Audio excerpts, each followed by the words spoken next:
The level of connection you feel in your home dramatically influences your experiences there. Get the tools to control that connection in your communities with the first multifamily platform that unifies management and resident experiences to create smart apartments. Talk to a RealPage consultant today to see how your properties can meet the future of multifamily with the Smart Building Suite. Get informed, get inspired, and get connected. CannabisRadio.com presents NCIA's Cannabis Industry Voice. The National Cannabis Industry Association is the only national trade organization representing the businesses of the legal cannabis industry. NCIA's Cannabis Industry Voice covers a range of topics, including the rapidly evolving political and policy changes that affect our industry, news and events of importance to cannabis professionals, and features on companies, individuals, and campaigns at the cutting edge of the cannabis industry. NCIA's Cannabis Industry Voice begins now. Hello, thanks for tuning in to another episode of NCIA's Cannabis Industry Voice on Cannabis Radio. I'm your host, Bethany Moore, NCIA's Deputy Director of Communications. Today, my guest is Kelly Nielsen. She's the Vice President of Insights and Analytics at Bdsa. She leads the Insights and Analytics team and engages with clients to generate insights from a vast quantity of data to make informed business decisions and drive results. Together with her team, she works with manufacturers, retailers, and investors to deliver unmatched insights and analytics to drive their businesses forward. Bdsa is headquartered in Boulder, Colorado, and is the premier global cannabis market research firm, helping businesses improve revenues, reduce innovation risk, and prioritize market expansion. Thanks for joining me on the show today, Kelly. Yeah, thank you so much for having me, Bethany. Absolutely. And the dashboard, the platform of Bdsa Green Edge is something that NCIA offers some access to in conjunction with Bdsa for members. So we can talk a bit more about that later. Let's start by getting to know you a little bit better and your background and things you did before jumping into this cannabis data world. Yeah, absolutely. So my background is entirely in some degree of data analytics. So the first 13 years of my career, I worked with the Nielsen Company, specifically working within their innovation practice area called Bdsa. And so I spent 13 years there, kind of started as an analyst back in the day. And in the end, the last several years of my career there, I led the team that was specifically responsible for bringing innovation insights to the alcohol beverage industry. So I think when it comes to, which I know we'll talk a little bit about how I ended up in cannabis, but through my time at Nielsen, the pieces that I always really resonated with and that I always thought the most interesting were those categories where the data was always a little bit messy. And so I spent a lot of time in what we refer to as the verticals team or new verticals team. So anything outside of what we would consider traditional consumer packaged goods or traditional, what you find in the grocery store. And so my background is in messy data and partnering with organizations to make decisions using that particular data. Interesting. So do you like to say that you like to streamline chaos? That's a phrase that I like to use in some of my project management side of my work. I absolutely think that that's a great way to think about it. Streamlining chaos and helping organizations really figure out what to do with a wide array of information that is not nearly as clean and specific as maybe, if you were thinking about something like, just a traditional consumer packaged goods. If we were talking about, mac and cheese or slices of cheese or something along those lines, things that are a little bit harder to track. Yeah, those other items seem a little bit more straightforward as well. And I noticed your last name is Nielsen. Is there a connection there or just coincidence? So it depends who you ask. So I had the job at Nielsen longer than I had the name. So I married into the Nielsen name. My now husband would tell you it was fate though, because we met when I had first started my job there, and I gave him my business card and he decided that was fate and meant to be. So here we are, gosh, 14, 15 years later. Oh, I love that. That's great. So let's get into how you ended up taking the step to the right or left, whichever, into the cannabis industry and movement. Really, it's definitely more than just a straightforward industry. There's a lot of moving parts here. Yeah, absolutely. So, my foray into cannabis, especially, from a career perspective, started about, I'd say 2.5, 3 years ago, at which point we started seeing more and more states legalizing in the United States right around the same time as federal legalization in the Canadian market. And given that the industries that I've always been most interested in are those that are emerging and interesting and, a little bit messy, I think cannabis really fit that mold. And so the last, I'd say 18 months or so while I was at Nielsen, started to explore the cannabis space again within the innovation practice area, understanding how we could partner with at that time LPs or legal producers in Canada to help them figure out how to think about their innovation platform. Given the current legal state in the United States market, the opportunities to continue to expand that practice were a little bit more limited. And so I have had longstanding business contacts, business relationships with many folks at Bdsa. And it was always something that I found very interesting. And so we stayed in touch, and as time went on and I was looking to, potentially make a switch in my career and get more involved in the cannabis industry, I was very lucky that it seemed like opportunities emerged for me in this organization around the same time that I started really expanding my interest into this particular space. Gotcha. Yeah. Bdsa definitely brought some of the sophistication from other industries into cannabis right at the exact time that we needed to start sorting through that data. And I recall when I believe Roy Bingham is still at the lead of the company there, bringing the partnership idea to NCIA to allow NCIA members, operators, retailers, to have access to some of this really important sales data and trends, which we were just starting to get our arms around, through the timing of all that. So really important opportunity to look at some facts and figures right when we needed it. Sure. Yeah. And I think the entire industry just continues to get more and more sophisticated, both from the manufacturing side of things, the retailer side of things. And then, that means for us as a data provider, we need to move in that same direction.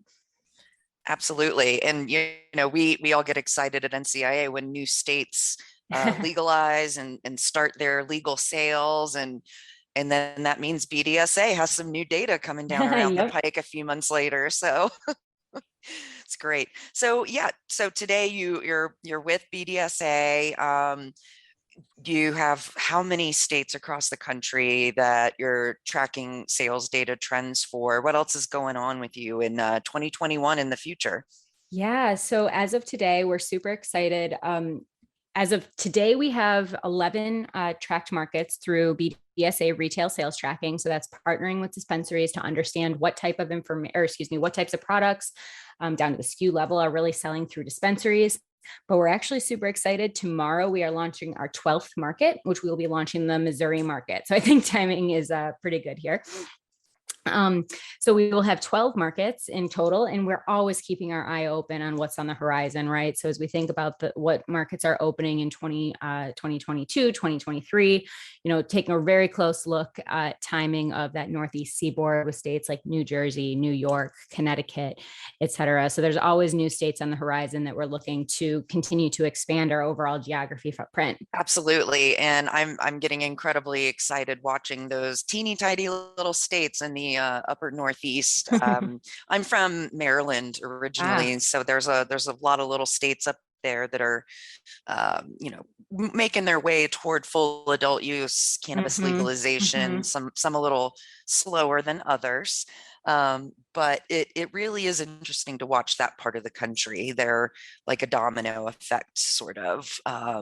Watching New York, New Jersey, Connecticut, Massachusetts, Maine, Vermont, they're all a little bit different right now, but maybe they'll they'll start to streamline in their laws and regulations as we go forward as well.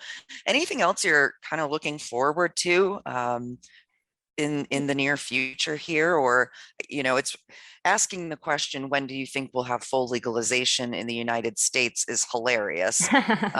Because if you asked people 5 or 6 years ago, they would have said, oh, definitely by 2020. Yep. Well, definitely. And it's like, well, welp. So time comes and goes.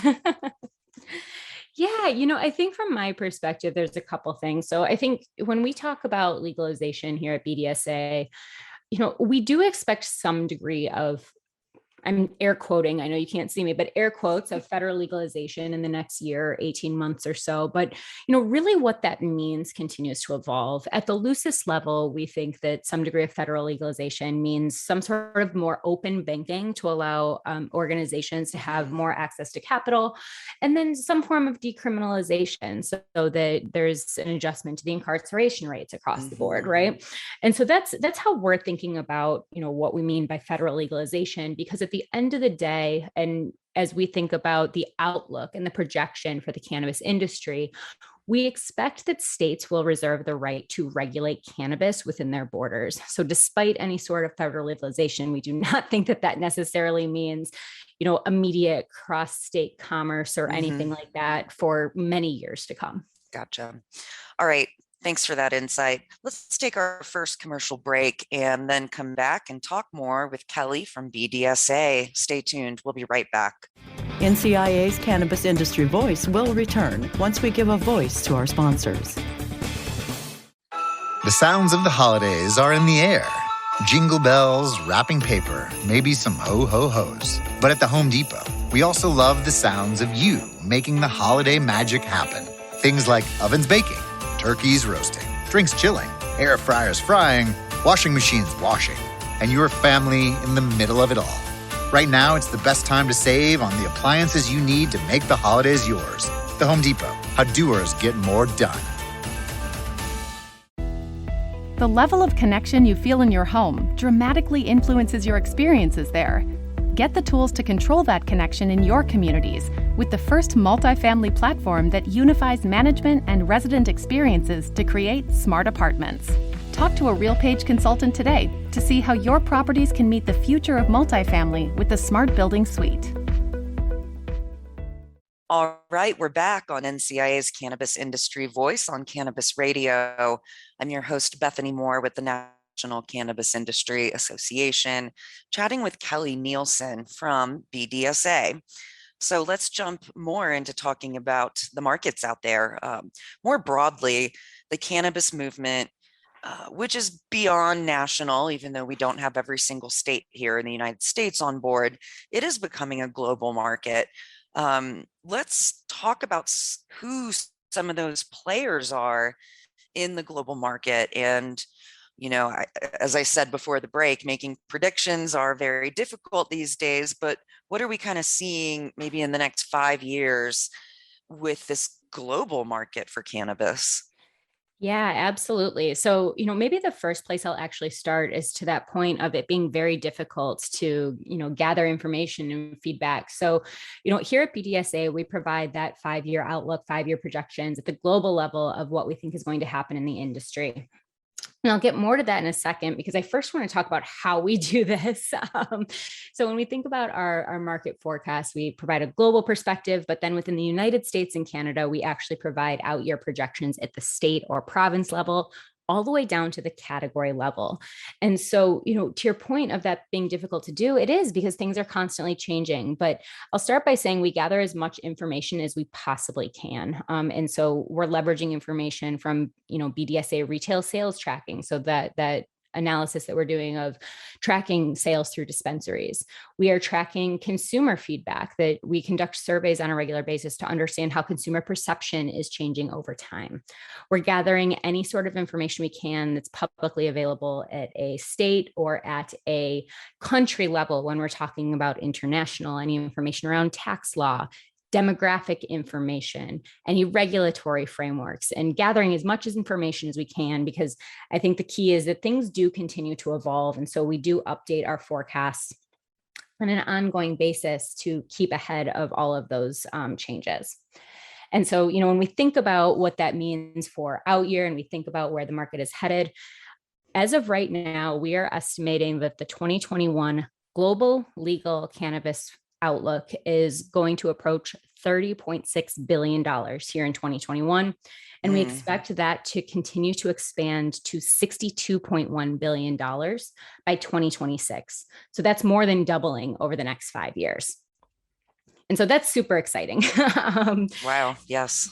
And when we think about where that's coming from, that actually is encompassing of the United States, Canada, and over 30 other countries in the world. But I think the key here of where is that volume coming from really is the North America market, particularly the United States. So when we think about the outlook, the United States, particularly adult use growth over the next 5 years, is going to be making up a majority of those incremental dollars that we're seeing. Wow, that's a lot of incredible potential. Yeah. I mean, but here in the US, we've had a few years to watch what's happened with the first states that were to legalize for adult use, which was truly groundbreaking, even for me as a many years long medical marijuana activist. Couldn't believe it was actually legalized for adult use over 21. So those first states, Colorado, California, Oregon, Washington, what were those trends that emerged from that journey? And can we expect that to hold true for other emerging markets as far as lessons learned watching over these last 6 or 7 years of adult use? Yeah, absolutely. Absolutely. So I think, first to level set, let's just talk about where we're coming from and where we're going in the total US market, because I think that's a good place to start. And then let's talk about breaking down the markets and the trends that we're seeing. And so just to provide some context, we expect the US legal cannabis market to reach about $24.9 billion in 2021. Wow. That represents about a 38% increase over 2020. So just to provide some context there. And we expect that to continue to expand to about $47.6 billion by 2026. And so obviously over the next 5 years, we're going to have kind of several different trends, several different dynamics that are playing into that overall growth. The first being, exactly as you mentioned, this evolution of these mature markets, which I think is so interesting because when we think about these mature markets, there's two dynamics that are kind of taking place. The first is that these states are still continuing to expand, right? So if we look at 2021 sales for states like California, Nevada, Oregon, Colorado, when we take a look year to date, there is double-digit growth over 2020, and 2020 was a breakthrough year for those mature markets. And so, if you think about markets beginning to taper out or their growth beginning to decline, we're seeing double-digit growth continue even, at this point, what are we with Colorado? 10 years into, 9 years into legalization, continuing to expand. And so that's really exciting when we take a look at some of those most established states. Absolutely. Wow. So those established states certainly gave us a lot to observe as they got off the ground. But we were sort of hinting at these newer emerging markets on the East Coast earlier. Massachusetts and Michigan is a gigantic state and huge market there. New York and New Jersey are game changers. Each of these have different demographics, different cultures, different customers, honestly, but same plant. What are you expecting to see from these East Coast little markets up there, smaller states? Yeah. So I think, when we think about some of these states or some of these markets, let's maybe start with thinking about some of these recently legalized states. You mentioned Michigan. I'd put states like Massachusetts and Illinois in that same bucket because those, really only just legalized and had adult use available late 2019 in the case of Massachusetts and 2020 in the case of Illinois and Michigan. And when we compare those recent emerging states to those established mature states that we have just been talking about, One key thing is that the rate of growth has been dramatically increasing. So the fact that both Illinois, Michigan, and actually also Massachusetts are going to be pushing $1.8 billion total markets in 2021, just 2 years after legalization, that is a much faster rate of growth than we saw in the past. I think I was taking a look at some of the numbers that even Colorado, 5 years into legalization, was still hovering around $1.5 billion in annual sales. And so we're seeing these states really get to these really high sales numbers at a more rapid pace. And so a key there is when we take a look at New York, New Jersey, if and when Maryland turns toward adult use, Connecticut, Vermont, we would expect that they would begin to support that adult use market at a more rapid pace than probably what we had seen a state like Colorado or Oregon come online in the early days of legalization. So we expect faster adult use availability. We also expect that there's just more and more comfort in usage of cannabis, that there's this destigmatization of the overall product, overall plant. And that is driving more and more folks who are open to using. And so this dynamic of more product availability faster, because they've seen what can happen in states like Illinois, Massachusetts, Michigan, compounded by more comfort with the idea of consuming cannabis, means that we expect these states to be big contributors to volume faster than what we had seen in the past. And I think just for perspective, New York, New Jersey, Pennsylvania, Massachusetts, all of them are on our list of being the biggest contributors to growth in the marketplace between now and 2026. Yeah, that's really interesting insight. Thinking about my home state of Maryland, there certainly was not a very well established medical marijuana or caregiver type of program beforehand. So it's almost as if they have to take their time and try it out with these heavier restrictions, greater limitations, and fewer opportunities for business operators yet. Whereas some other states just jumped right into adult use legalization. Or perhaps I'd like to come back after this commercial break to talk a little bit about this.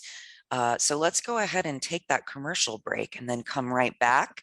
And we'll wrap up our conversation with Kelly Nielsen from Bdsa, but stay tuned. We'll be right back on NCIA's Cannabis Industry Voice.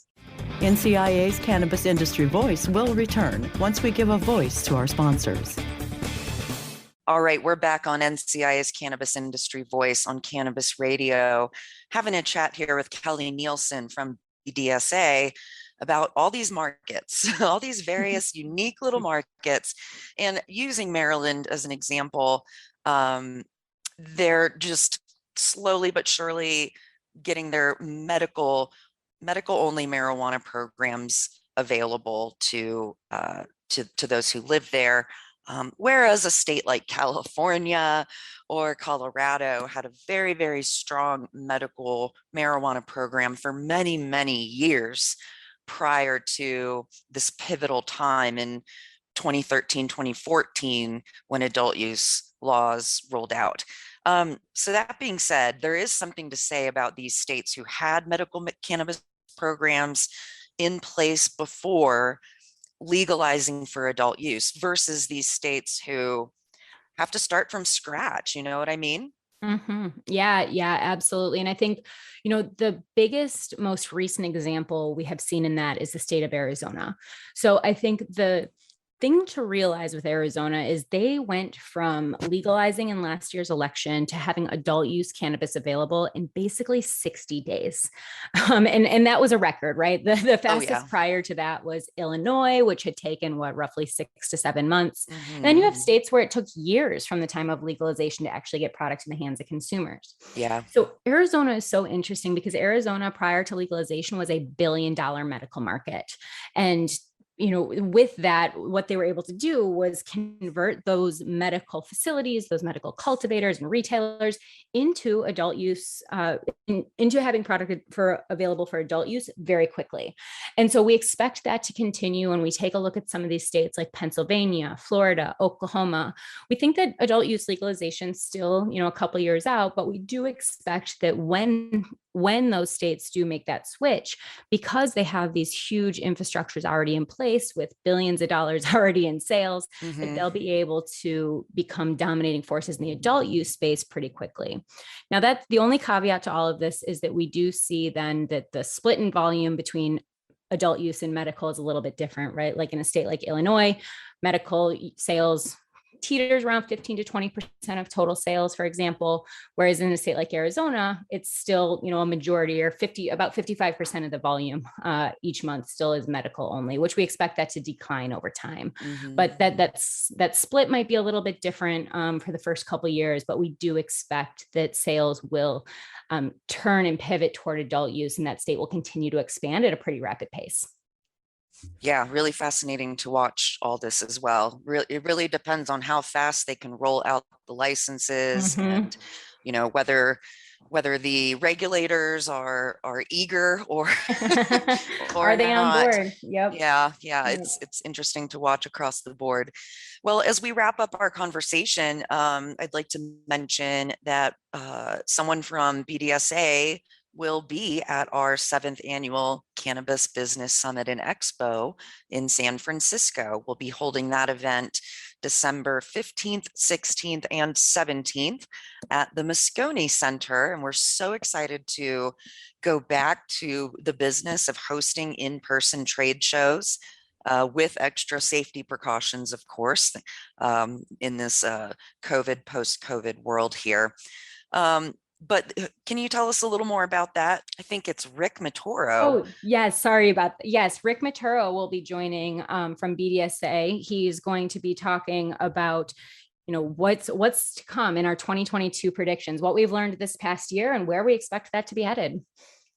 Great. And we'll be holding that in the Knowledge Bar area of our show. So look forward to seeing everyone there. I'll be doing a podcast studio on the expo floor as well. So looking forward to seeing everyone. Head to cannabisbusinesssummit.com to go ahead and register for that. And also, I kind of hinted at the beginning that NCIA members get some benefits from our partnership with Bdsa, including exclusive reports as well. Can you just briefly talk about what's in those? Yeah, absolutely. Absolutely. So our goal is to provide NCIA members with information around what is going on in all of these exciting states, exciting markets, and where things are headed in the future. And so our next version of the report, our Q3 reporting, will be coming out in the next couple of weeks. That's awesome. Great. So NCIA members, not only keep an eye out for that, but also register to join us at the Cannabis Business Summit and Expo in December. I look forward to seeing everybody there. And look forward to just wrapping up this year, which has felt like 5 years for some reason. And I will say, as tough as 2020 was last year, it was fascinating to see cannabis declared as an essential business in most states during the most strictest time of those lockdowns. Am I right?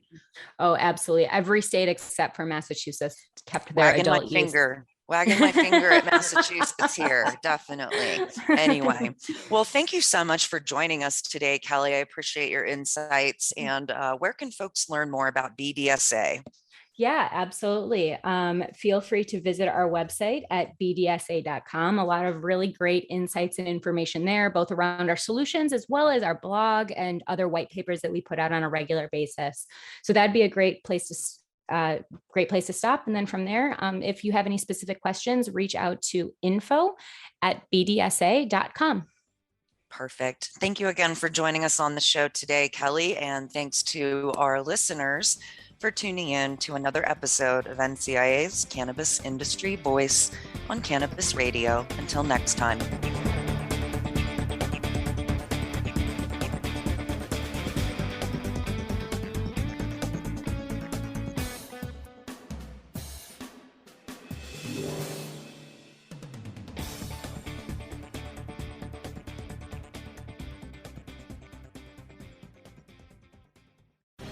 The opinions expressed on this CannabisRadio.com program are those of the guests and hosts and do not necessarily reflect those of the staff and management of CannabisRadio.com. Any rebroadcast, republication, or retransmission of this program without proper consent is prohibited. Stand out from all the rest by becoming a CFA charter holder. As the investment industry evolves, professionals need the tools to evolve with it. When you become a CFA charter holder, you're not only developing real-world skills and expertise, you're demonstrating to employers that you have what it takes to thrive. In fact, more than 80% of those who earn the CFA charter say it boosted their career. Sound interesting? Go to cfainstitute.org/learn to find out more about the Level 1 CFA exam. The level of connection you feel in your home dramatically influences your experiences there. Get the tools to control that connection in your communities with the first multifamily platform that unifies management and resident experiences to create smart apartments. Talk to a RealPage consultant today to see how your properties can meet the future of multifamily with the Smart Building Suite.